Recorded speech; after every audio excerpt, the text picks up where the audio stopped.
Excellent. Hello, I have Neil with me today. Hi, Neil. Would you like to introduce yourself and tell us a little bit about yourself? Yeah, hello, I'm Neil Lancaster. I'm the author of a couple of series of books. The first one was the Novak series of 3 books. The last one of those is out a couple of years ago now. And I'm also the author of the Max Craigie books, and there are 2 out at the moment. The first one was Dead Man's Grave. The one before that, the one that's just recently out, is called The Blood Tide. There'll be another one out in September. I'm a former police officer. I spent 25 years in the Met Police. And before that, I spent 6 years in the military police, and which was all good fun. And I live in the Highlands of Scotland with my wife, my son, and my dog.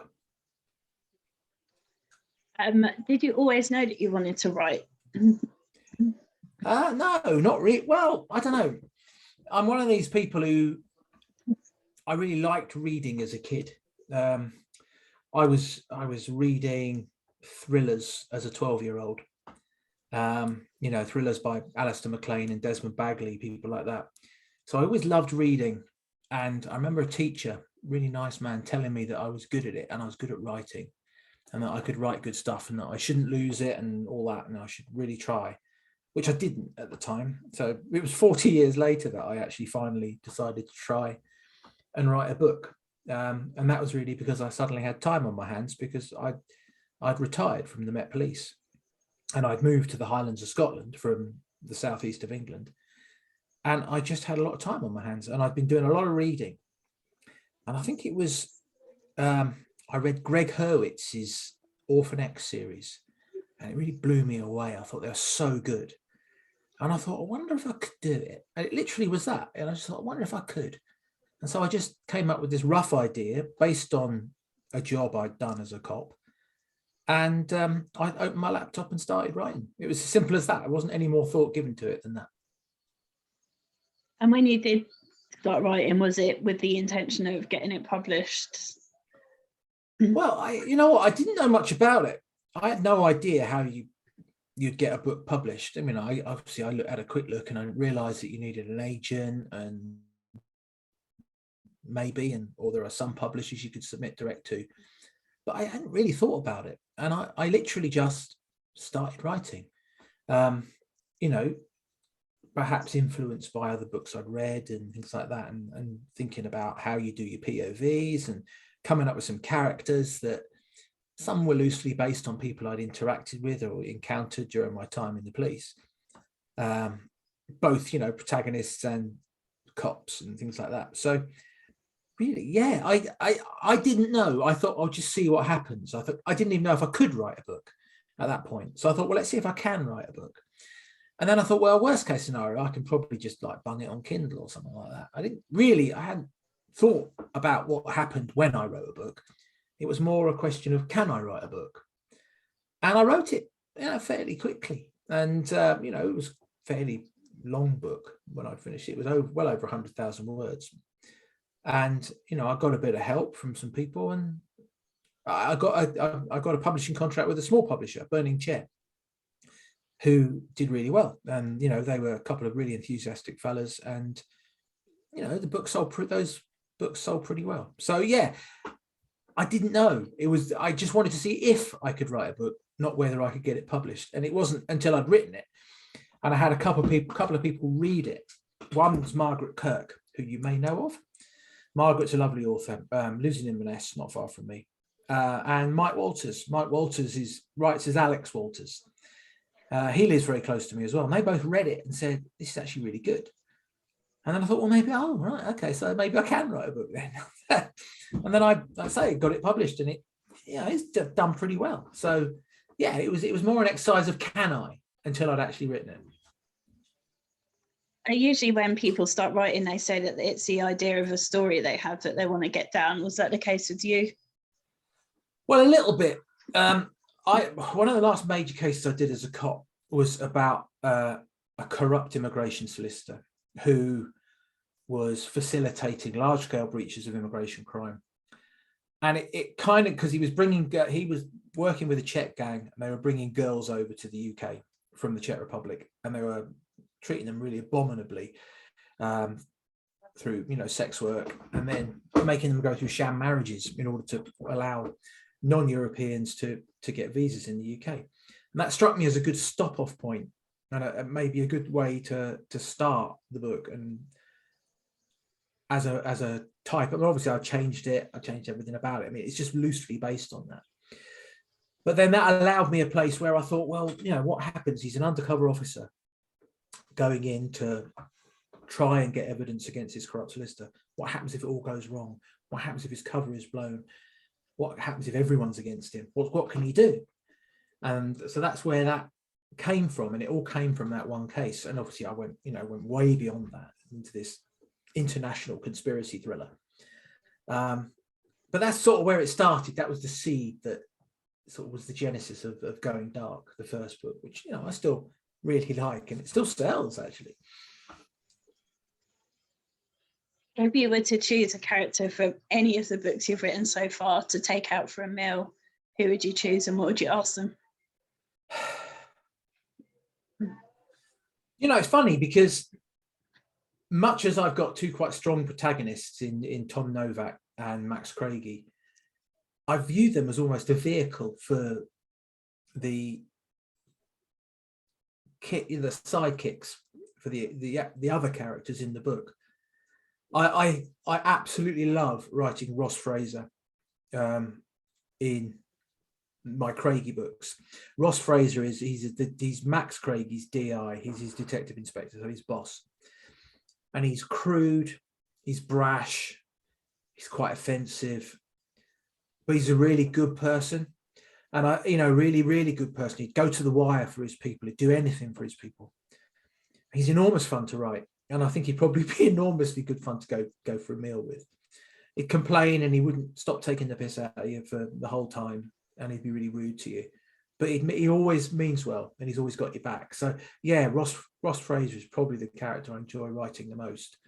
It allows for some fantastic interactions and dialogue and bad language and all that. But I've known people like that. So yeah, Ross Fraser probably. I imagine you've killed people off in horrible ways in your books, but if you were to be a fictional killer, how would you kill your victims? I see. Am I a psychotic? Do I care whether I get caught or not?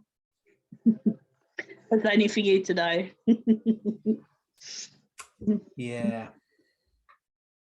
I don't know, really. I mean, I kill people in mostly quite traditional ways.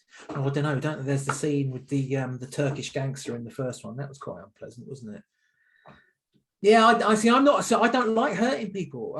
Despite the fact that I write against the worst things, I hate the thought that I would hurt anyone.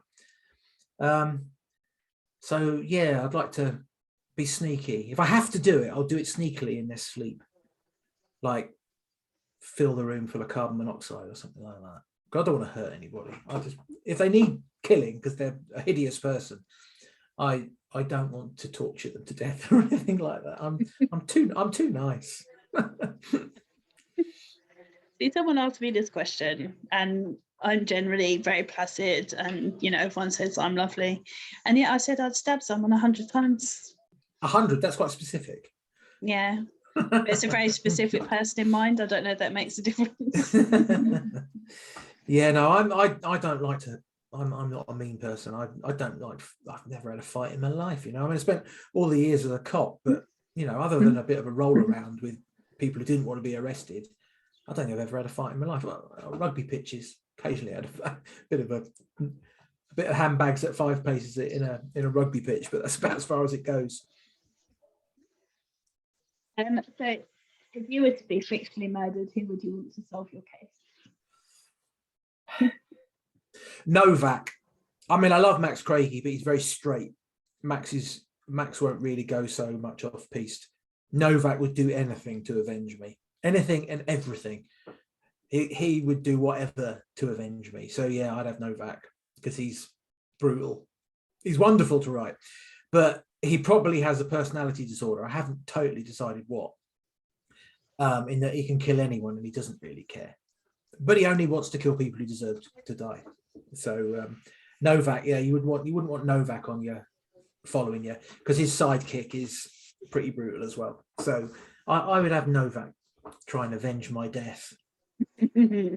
Awesome. Do you hide secret jokes or messages in your books only a few people understand, or any Easter eggs? I guess with the some of the terms of abuse, some of the Mickey takes, things like that, some of the words people would recognize, yeah. But there's no, I don't deliberately package anything in there that oh look, see your dog, isn't he cute? Is he a Yorkshire Terrier? Yep. He's very cute. Yeah, no, I don't deliberately do it, but there are people who, if they read some of the terminology in there, some of the things that are said, they'd recognize it and think, oh yeah, I remember that. That sounds like Neil. And people do say, even my son who's in his 30s, he's Royal Marine, he'll say, I read you, and he goes, and it's just like listening to you. So, you know, so it does creep in there. What was one of your most fun scenes to write, and what's been one of your most difficult out of any of the books? The most fun was probably the opening scene of Dead Man's Grave, because that's where everything started.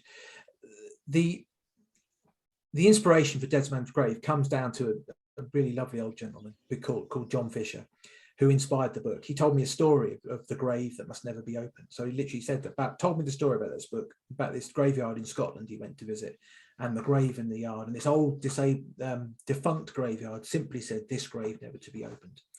So I loved it. I just found that it was just an incredibly evocative way to start a book. And so writing it and trying to, because I didn't want to write anything historical or anything around, you know, horror or anything. That's just not my cup of tea. But I wanted to find a way of using it because I thought it was such an incredibly good way to grab a reader's attention. So the opening scene, when Tam Hardy, the old gangster, goes to the grave never to be opened, that's probably the one I enjoyed the most. Hard to write. You see, I've just finished a book, so it's a bit difficult to talk about because I've only just sent it to my agent, and I can't say too much about it because it's a massive spoiler, but it had me on the edge of tears when I wrote it. So I think I'll leave it at that because I want it to land really well when someone gets to read that. But it was a good scene to write, but it did move me to write it because it has its roots in real things. So I'll leave it at that. Okay. What was I just going to ask you? Totally forgotten now. Which character has given you the most trouble? Most trouble. Janie, who is Max Craigie's sidekick. She needed a lot of editing. When I signed with HQ, I got a wonderful editor, Finn Cotton, who's a tremendous bloke. He's moved on to Transworld now. I've got a great new editor, Belinda. But Finn, I had Janie as this very, very awkward character who would develop during the book and then to develop onwards during the series. It was hard, and I wasn't 100% sure how I would achieve that. So I really needed some help. And, you know, Finn really helped me with that. So to make Janie not just odd, as in she's awkward, she starts off quite awkward, but quirky, and to make her quirkier, to give her some little quirks. So, you know, I made her a little bit OCD around cleanliness in the cars. I made her have a very strange taste in music. That was incredibly good fun to write, to have her have this wild, out there taste in music. So that was fun, but it was also quite difficult. It was difficult to make her, because I really wanted, I mean, I don't write from a female POV for a number of reasons. One thing is I don't know that I've got the chutzpah to pull it off. And I don't want to be one of those blokes who writes the female character POV badly. I obviously have strong females in the book. Both books, the sidekick is a very, very strong, independent, take no shit woman but I'm not necessarily going from their POV, and I was kind of reluctant to do it. So that's why I find it. But I'm the more I write Janie, the more I enjoy writing her. In fact, I've just written a short story with her as the lead, but I don't know what's going to be happening with that. So I mean, everyone there'll be an opportunity to read it at some point. I'm just not quite sure how, because we're coming up to the hardback publication of The Blood Tide. So I think, you know, it's with my publishers, so they may have a plan on what to do with that. But that was fun. That was really good fun to write, in fact. When you're editing, what's your most overused word or phrase? Sorry, you broke on that one. Can you say that again? When you're editing, what's your most overused word or phrase? Am I allowed to swear? Yeah. Because it's definitely F. It's definitely the F bomb. Because I mean, and the thing is, right, swearing, you have to, there's a balance to be struck with swearing. I'm really keen that these books are authentic, and they are hard-edged Scottish gangland thrillers with hard-edged cops, bad Scottish gangsters. If I don't have swearing in, they're not authentic. They're just not. And they have to, these books have to be authentic. I'm an ex-police officer. People expect my books to be as authentic as they can possibly be. So, but then at the end, I have a number of how many F-bombs I can have in my book, and I'll word search at the end, and then I'll get it down to what I consider to be not too bad. Because if it goes, I really want these books obviously to take off in America, and in America they can be a little bit puritanical. Not everybody is that much of a fan about swearing. I mean, I think the swearing is completely essential to my books. Ross Fraser's language is purposefully awful, genuinely, and it's really, and I try to get creative with his swearing as well, to make it out of context, and you know, just because I think it's funny. And I try to inject the humor into the books. I want them to be funny. I want to give people laugh out loud moments, and you know, so it's great fun to do that, and it's great fun to do it. But yeah, I have to watch the curse words because they can get a bit too much. I think I did a count up on one of them. I had about 150 F-bombs. I thought I spoke to my editor, and he goes, maybe cut a few out. And so I did, but there's still loads, and there will always be loads, and I'm not going to compromise on it. And funnily enough, I don't think I've had it mentioned in any of the reviews. I don't think so. Might have done, but not many. If it is, it's like one. So I think people forgive it. I think people don't like gratuitous swearing where it doesn't add to the character, and it definitely does. It's vital. The swearing for Ross Fraser is vital, or he wouldn't be Ross. Yeah, I don't get the fuss, I must admit, because everyone swears, and sometimes some of the situations that you writers put your poor characters in, if they didn't swear, it would just be wrong, because you know, you put them in situations where you would swear your head off. So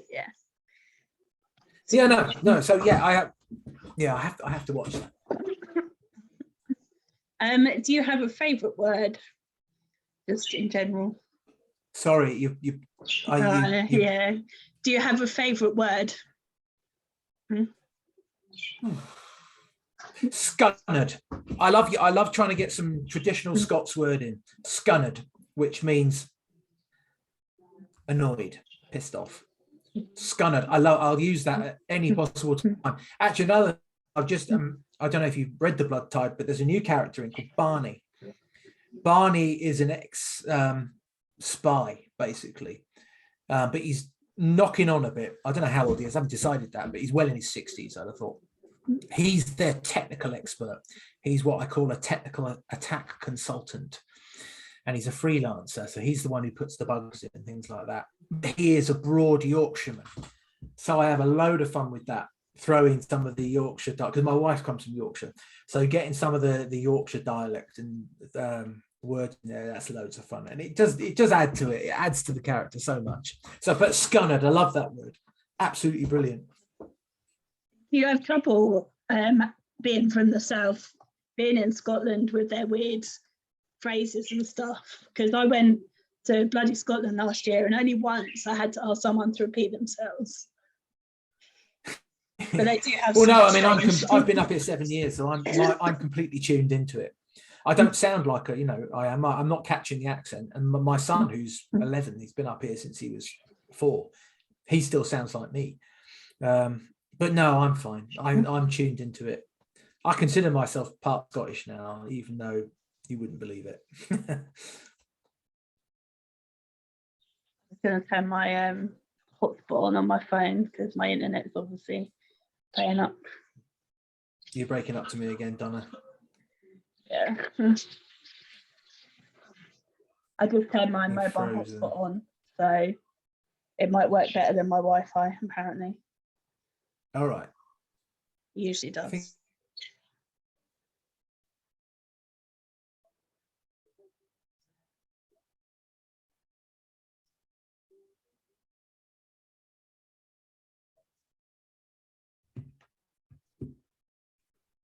Oh, there we go.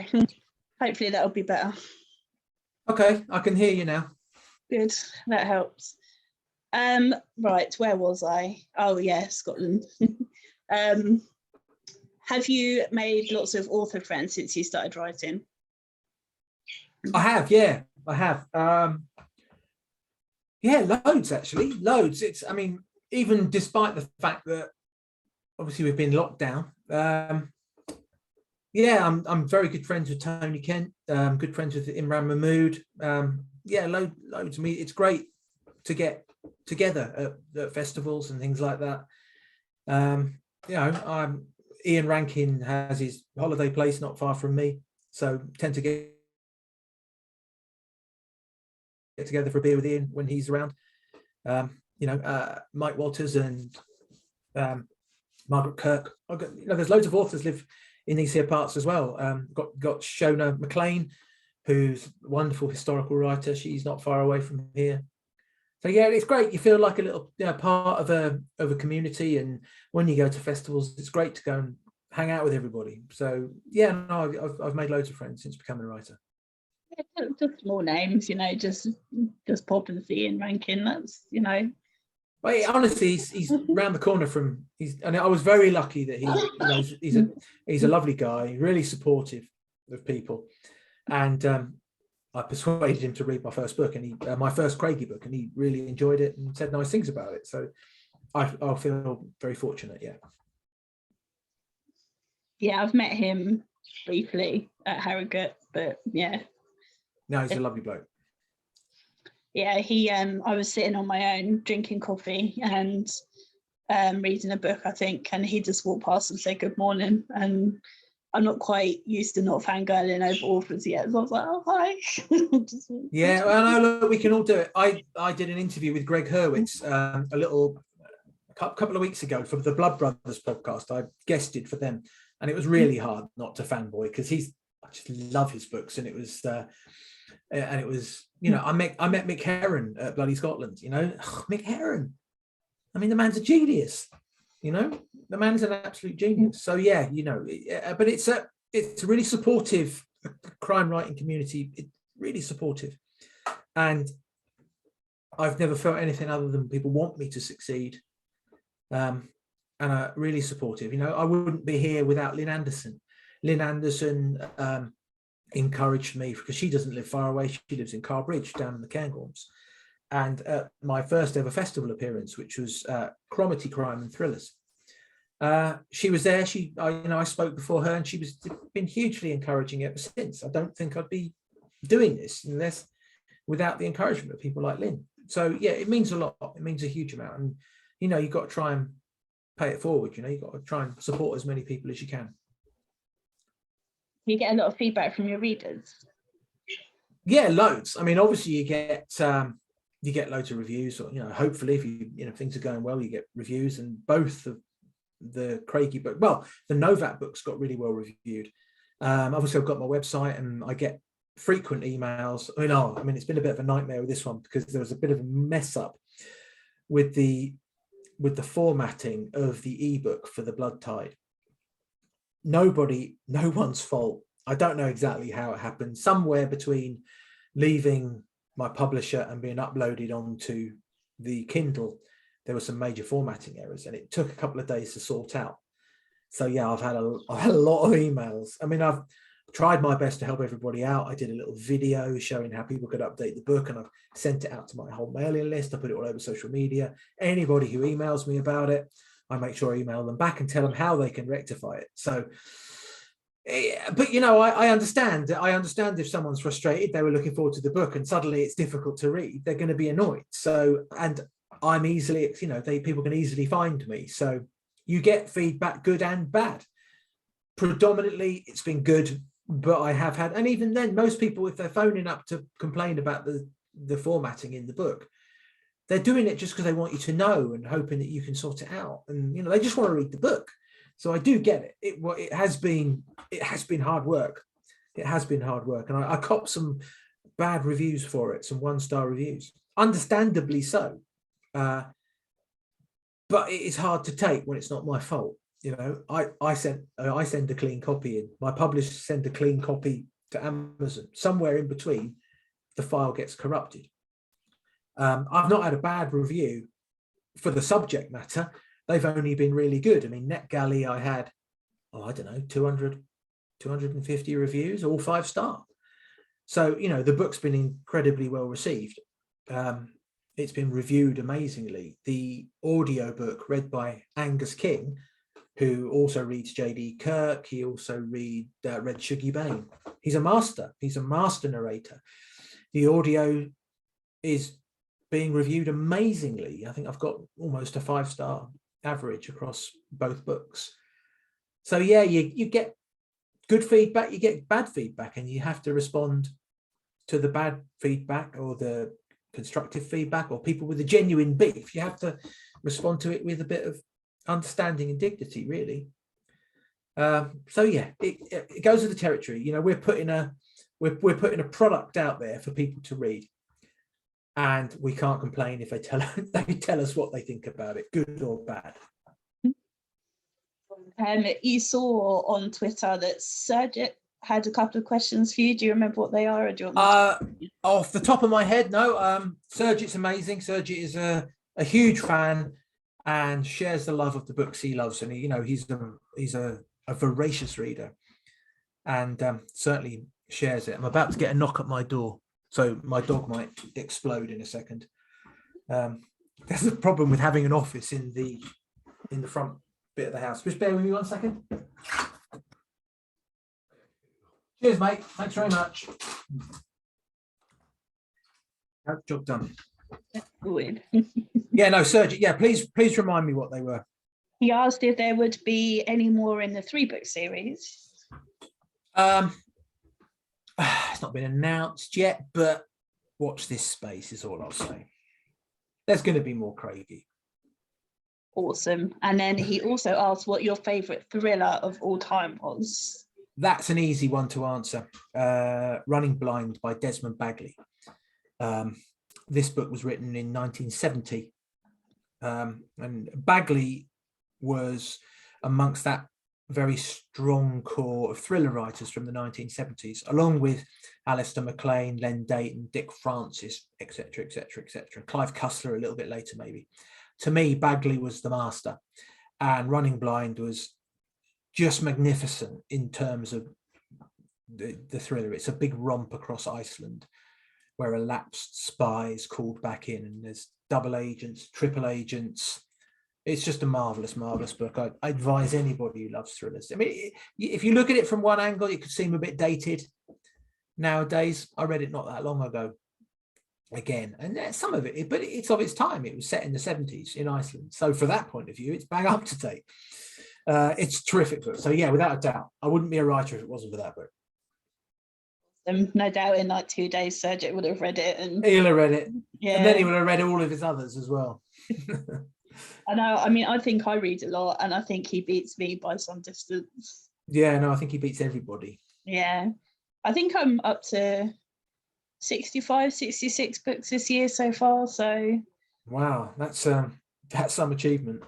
Yeah. I wish I could read faster, but I struggle to keep up, and in between writing books and planning and editing. It's fine. Yeah. I work part-time and do this and read. So yeah, I can read lots. It's fine. Brilliant. I need to, because all you lot keep wanting me to read your books and review them. And then I agree to do blog tours. And yeah, I have no choice. I have to read. Just crazy. But I love it. I love every second of it. So it's fine. Brilliant. If you're able to spend a day with any author, dead or alive, who would you like to spend a day with? Easy, Desmond Bagley. Desmond Bagley, he died. I think he died in the early 80s. But I've read everything he's ever written, and to me, he was the master of thriller and suspense writing, without a doubt. Desmond Bagley. I mean, I imagine you've met most of the living ones anyway. Not all of them. No, there's loads, and there's loads of the American writers, that I'd love to meet. I've still not met Simon Koenig. I love his writing. Don't even talk to me about Simon Koenig. his books are marvelous. I've loved all of them. Yeah. So he promised me an interview at Harrogate last year, and it's now nearly the end of March, and I'm still waiting. And I don't care that he's 6 foot whatever, and he was towering over me. I was telling him off. He has messaged me today though, so it's fine. That's cool. He's not on my shit list anymore. Ish. He's verging. Yeah, but yeah, I know his books are incredible. No, they are. They're really good. Yeah. Yeah, and hopefully the American writers will come over this year for festivals. Well, I'm hopeful. I'd love to meet Lee Child. I'd love the Reacher books. I read them and adored them. So yeah. Michael Connolly, all these people like that. Clive Cussler, I'd love to have met him. He was an incredibly brilliant thriller writer. He's died, what was it? I don't know, about a year ago, I think, wasn't it? Yeah, not long, yeah. Yeah, he was a magnificent thriller writer, one of these sort of writers that set the bar very high for me. So, yeah, there's so much talent out there. Yes, there is. I think some of the female writers are coming to Harrogate, like Kathy Reichs and maybe Tess Gerritsen. Oh yeah, I loved it. I went through a big phase of reading Tess Gerritsen's. I think I read a lot of them back to back, which is what I tend to do. I tend to, find an author and then read them just one after the other. And, I tend to just binge read particular writers.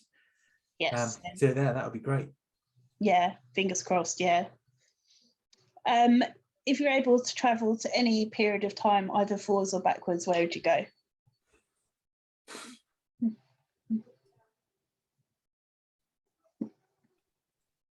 Do you know what? I'm the happiest I've ever been, so I think I'll just stick with where I am.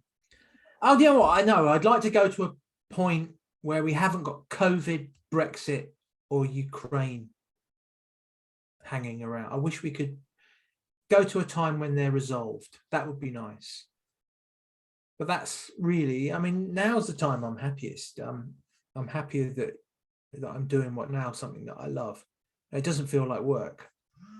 I get up in the morning and think about what I'm going to do and what I'm going to write. And I'm out there walking my dog and thinking, what am I going to write and how am I going to resolve this problem and how am I going to resolve this plot? So now's the time where I'm really happy. I've always been pretty happy, but now's the time where I feel like I'm doing what I'm, maybe I should always be doing. So yeah, I'm happy where I am. Just wish we could resolve the hideous stuff that's happening at the moment. Yes, absolutely. Hopefully soon. Who is your first celebrity crush? God, going back in time, like I see, I'm quite old now, so I've got to go right back to.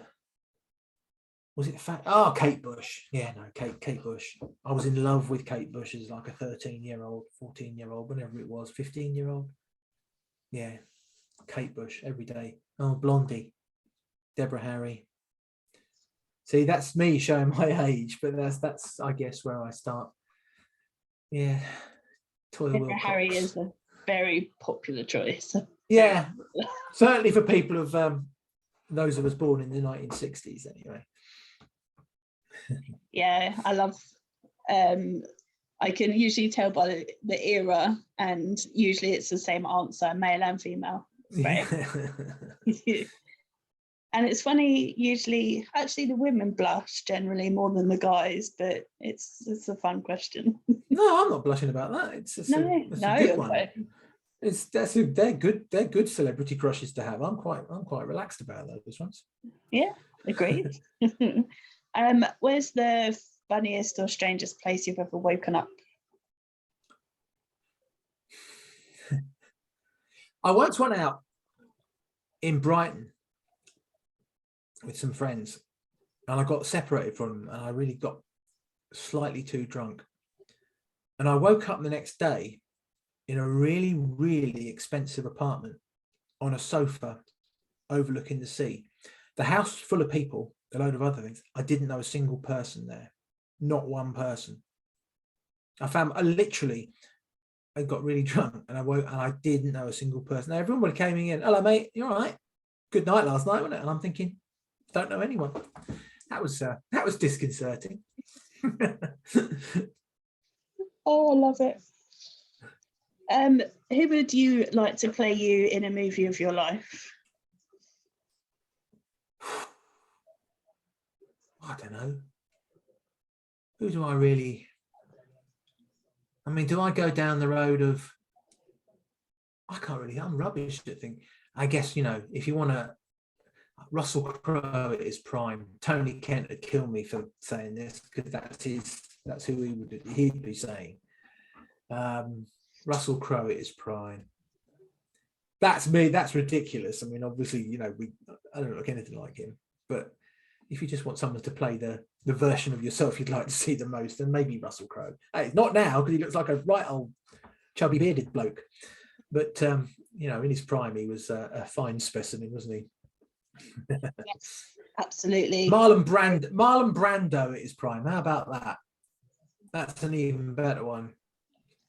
Or David Niven. David Niven was so cool. Yeah, I'm going to go for David Niven. In fact, I'll change all of my minds. David Niven, so smooth. I mean, I'm not smooth in the slightest, but David Niven that's one of my favorite books of all time. The Moon's a Balloon. What a terrific book. Everyone should read that book. Yeah, David Niven, because he played James Bond in Casino Royale many years ago as well. Yeah, I'll have David Niven play me. That's really cool. Someone's holding a gun to your head and you have to perform some weird party trick to survive. What are you going to do?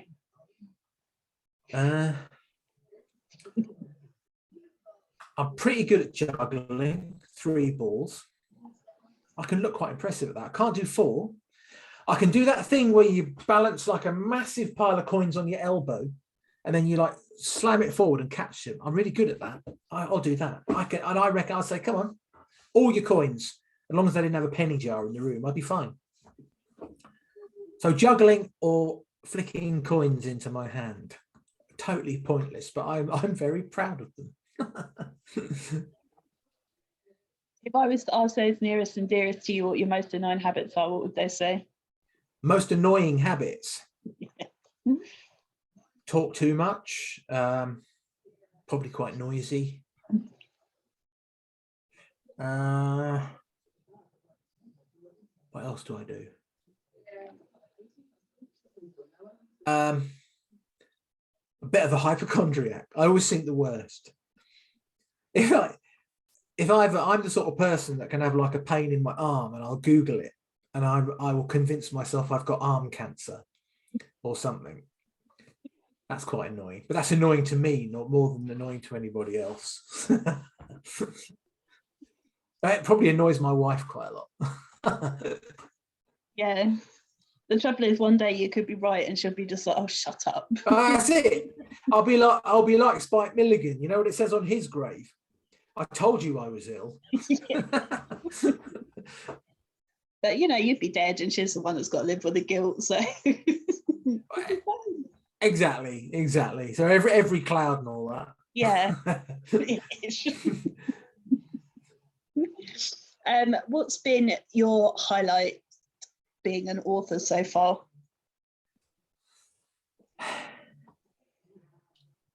The long listing for the McIlvanney Prize for Dead Man's Grave was terrific. Scottish Book of the Month for Waterstones was a huge honour, because that's really competitive. It sold a lot of books, and I went and toured a lot of most of the Scottish bookshops, and the love in those bookshops for the book For Dead Man's Grave was palpable. And having them all tell me, this book's flying out the door, everyone's loving it, we can't keep up with demand for it, I'd probably say that. I'd probably say being Waterstone Scottish Book of the Month, having the booksellers really get behind that book is going to take some beating. But you know, I'm always hopeful for the future. Hopefully more good things will happen. But you know what? Just seeing your book out there, going into Waterstones and seeing that I've got a table to myself, seeing it in the window, like, and I literally right now, right this minute, my book is in Inverness shop window on the top of the display next to Val McDermid and Richard Osman. And, you know, that, you know, I don't think I'll ever get used to that. Is there any particular goal that you want to achieve?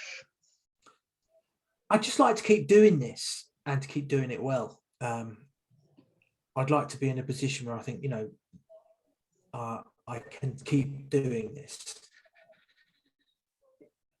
You know, I'm lucky. I don't need to do this for the money. I genuinely don't. This isn't about money for me, and not that there's a, you know, colossal amount of money rolling about for it anyway. But you know, I'm making a bit out of it now. But it's just to get the books read by as many people as possible. You know, you want the books to sell well, because not just the money. I want people to read them. I want people to read them. I want people to like them. I want people to like these stories that I've made up. I think it's a magical thing to be able to create these stories out of thin air. You know, they didn't exist before. No one had heard of Max Craigie, Janie Coulter, Ross Fraser, Barney, Norma before, all this cast of characters that I've created, and to have people review them or send me messages and say, yeah, I just love these books. I love these characters. They really made me laugh, and they're exciting. I couldn't put it down. That's magical. It really is. So I want more of that. I want to keep being able to write books that people really want to read. And that's as far as it goes for me. Yeah, if I make a couple of quid out of it, that's lovely. But I don't do it for that, because I got a police pension that covers all the bills anyway. So I know I'm in a fortunate position, and I can write what I want to write. I can write the books that I would want to read, rather than trying to write to market or write something I think will sell brilliantly. I can write the books I want to write, and the books that I would like to read. You know, I can afford now, you know, to think, yeah, I want to write something completely different. I'd like to really delve in and try and write a spy thriller maybe one day, or some sort of an epic. I was talking to somebody about it the other day. Maybe I'd like to write I Am Pilgrim equivalent. Not I Am Pilgrim, but that's Terry Hayes has already written it. But something like that, a big epic that goes across hundreds of pages, but keeps people engaged. So, you know what, I'm really hopeful for the future. I love what I do. It's the most rewarding thing. And I just took the ability to keep doing it and have people keep buying the books and reading the books is what I want to do.